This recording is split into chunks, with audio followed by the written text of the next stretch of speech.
This is Dave from Iron Blackbird Cycles, and we are at Fat Ed's. And this is Molly. Molly is going to tell everybody about Fat Ed's here.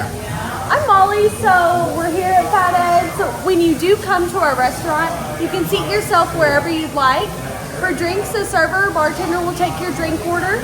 That will be completely with your server or bartender there. You'll pay for that tab with them. As far as food goes, we've got just the one menu that's here on the wall. When you're ready to make your order, you'll come over here to this computer where the guys are standing at and place your food order. We can walk over there. Okay. They'll give you an order number to be called out on the microphone. So when your order is ready over here, you'll come pick it up in the middle of the bar. So you pick up your food, you can take it to your table on your own, and then as far as your silverware, condiments, lettuce, tomatoes, pickles, onions, all of that, we have at the end of the food bar down here for you to help yourself too.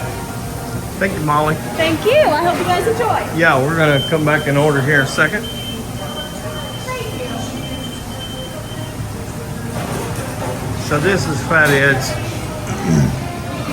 We're going to stop and grab something to eat and talk about the Cannonball run and some other stuff. This is going to be one of our stops for the Cannonball, probably. At least a lunch stop. So this is Fat Ed's, and we're going to grab some lunch and we'll be back with you. This is Dave from Iron Blackbird Cycles.